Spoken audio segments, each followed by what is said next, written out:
and joining me now to expand on these conversations is Professor Adeniyi of Bayes University. Good to see you, and thanks for your time. Thank you very much. You listened to David Umahi, and you know, some of the key concerns first will be about the stages that some of these roads have reached, and it's quite revealing to note that some of them have reached 97, 98%, like the Lagos-Ibadan Expressway, and you also spoke about concrete. But again, give us an overview of how the conversation went. Yes, exactly. Before we go into specifics, yes, I think the minister is one example of an appointee, or one of the last President Tinubu's appointment that has a high level of expertise, far beyond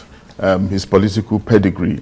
Yes, as a politician, but of course you see that he's one round peg in a round hole, considering his background as an engineer and considering his set achievements in his state. You know, you could see that he spoke from a position of understanding. He was largely technical, and if you don't know him before, you think he's just an engineer or a technocrat or an expert hired to do a job. So to that extent, you give him some credit, in addition to the fact that he also leveraged on his experience as a governor, someone superintending the construction of roads, superintending the bringing about of infrastructure, I beg your pardon, I mean, superintending over the fact that you need infrastructure and utility in a state, you know. He brought that experience to bear, or he's bringing that experience to bear in his ministerial appointment. And to also say that he came in quickly, he came in no sooner, soon after the swearing in, he started work almost immediately. And he seems to have a very good understanding of what his job is. So I think he said every other thing right as well.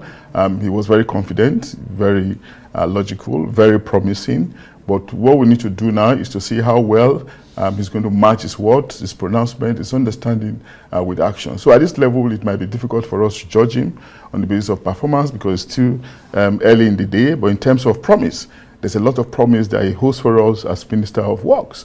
But like I said, we still have to wait to see how he goes about it, or how he goes about the question of delivery, which is often the bane of governments in this country. And of course, he told us about the problem of money. Yes, we know resources are limited, but how well will he be able to manage the little resources we have and to bring about efficiency and service delivery in his forte? Now, having said all that, again, we can now talk about the specifics. Yes, it's actually troubling that so many of these roads that he mentioned have been under repairs forever, like the Lokoja-Abuja road, for instance. He's been on the table for some time. I remember sometimes in the Jonathan period when subsidy was being removed, he told us that, I remember President Jonathan saying that one of the reasons why he wanted to remove subsidy is to be able to inject the proceeds from the removal into infrastructure. And Lokoja-Abuja road was particularly mentioned amongst other roads. But many years down the line, that road is still a very bad road. Yes, you see trappings, you see evidence of ongoing work, but it's just lasting forever. And I'm happy again that he's bringing a new initiative into the discourse, moving from asphalt to concrete, which is a nice development. If you look at Lokoja-Kaba Road, for instance, that's another very good example, apart from the other ones we see in Lagos yet. Good example, it might be much more durable than the asphalt road that requires bitumen that ordinarily lasts for an average of 25 years. So the fact that we're experimenting with bitumen is very interesting, and the fact that we do not have to spend much money, you know, in terms of forex, looking for bringing in bitumen, with concrete. With concrete, another good development, no doubt. And I'm happy again on Lagos-Abuja road, for instance, where he was talking about not just us building roads, you know, and forgetting about service stations. You know, service stations are very, very important in civilized societies, like on M1 in England, for instance, that I'm very familiar with. You see, when you can travel any time on that road. It doesn't matter whether it is night or day, and you see all sections are well lit. And of course, there are ample service stations that you can go to rest, hotels, eateries, etc., etc. Mechanics, and if your car breaks down on that road, you will feel very safe. If we are going to introduce that to Nigeria, like in Lagos, not just the haphazard knee-jerk ones that we used to have, but in structured, systematic one, managed by authorities. That's going to be a good development. But he said that that's the conditional, because 3 states are coming together to help with this, especially with the Lagos axis, Oyo, Ogun, and 3 states, Oyo, Ogun, and which other? And Lagos State. But that means that we still have some time to wait on that. We just hope that they are going to be able to bring that about as well. Then what about the East-West Road that he talked about? With high water table, of course, asphalt will not work there. Concrete, new dimension to the construction of roads in this country. No doubt about that. A welcome development. Then, of course, he talked about Kaduna-Abuja Road, no doubt, a very important road, considering the heavy traffic on that road. The completion of Kaduna-Zaria Road is welcoming. Completion of Zaria-Kano Road is also welcoming, but he didn't mention the Kano-Maduguri Road. And I remember Fashola mentioned that one those days. What is the state of that road? The time Governor Fashola mentioned it, he was talking about they still being at the design stage. What stage is it now? I'm sure maybe he just missed that out. At some point, we may also need him to tell us more about that. Then, of course, I remember the social questions around suicide. Suicide is very important for us to begin to interrogate in this country.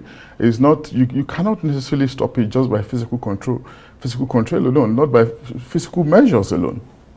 Because how much security do you want to put around those bridges? Suicide is a function of the mind.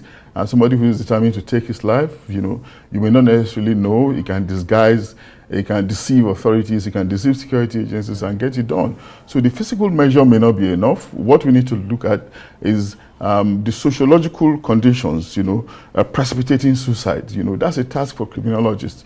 That's a task for security agencies, particularly the police. Are we doing enough research in this area, or are we beginning to think about it, to think about doing research so that we begin to nip it in the bud? Remembering that suicide is not necessarily, we're not known, African, Asian countries are not necessarily known for suicide because we're largely communal. We think about each other, we share our problems, we are less individuated, less individualistic, I beg your pardon, like Western societies. But now that society is rising in our society, what is the problem? How do we deal with it? It goes beyond the physical measure to stop it, into the bids to understand it at the level of studies. Of course, we know what the problems are, contradictions, frustrations with the economy, etc., etc. What are we doing, to mitigate or to prevent people? Are we counseling people enough? Is it a question of psychological problem? Are we addressing this? Are we thinking of addressing this?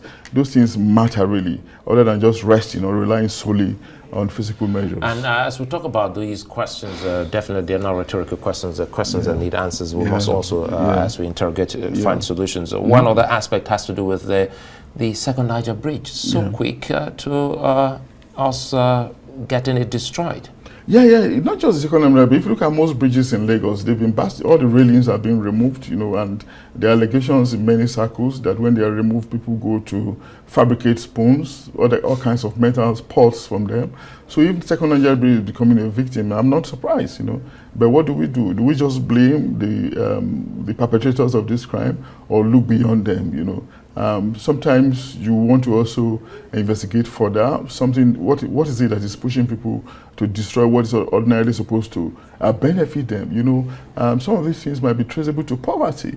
We're not justifying it, but it's also helpful for us to understand it and try to concentrate more on empowering people, having more responsive, accountable leadership, government that is not giving, to living large, to luxuriating at the expense of the people, government that is actually delivering dividends of democracy, so that a lot more people can be pulled out of the poverty range, after the poverty space, onto some level of satisfaction, and of course they would think less of these petty crimes crimes and that you can relate with the desire to survive at all costs. Because somebody taking those kind of things out, you know that there's a level of desperation to it. And when somebody is very hungry, you can hardly think.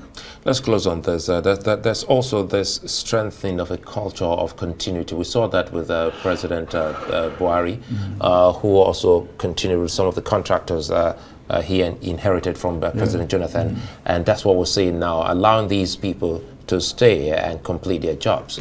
Yeah, I don't think there's nothing wrong with continuity, really. Government is actually a continuum. It's not something that you demarcate, because there are changes in leadership. And if we are having policies being sustained, you know, on account of changing government, that's a welcome development. And that's why, again, we have to discourage hostile takeovers of government. The fact that your political party did not win does not mean you should discontinue salutary policies of the previous administration. This has been our bane in the past. Remember that President Olusegun, the rate that we are celebrating today, some of them were signed into contracts, you know, by President Olusegun, but unfortunately the succeeding administration cancelled many of these contracts. You know. Then what about the refineries? You know, do not forget that one of them was reportedly sold to Dangote, for instance, and of course that sale was reversed, you know, and eventually the same Dangote went and built a private refinery. Imagine if a refinery, that sale had continued. Of course, we wouldn't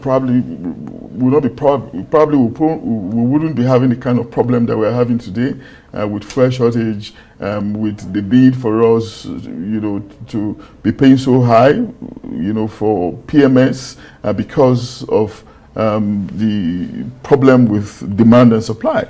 We have, you know, problem of demand and supply, questions around removal or non-removal of subsidy, and, you know, the kind of difficulty we are having now may not, you know, come to the fore at all. So continuity is very, very important, Suleiman, and I think that, well, we just hope that we'll get it right. It's a fine place for us to leave it. Professor Adeniyi, many thanks, as always. My pleasure. Many thanks for watching Arise Prime Time. We'll be back again tomorrow. Bye-bye.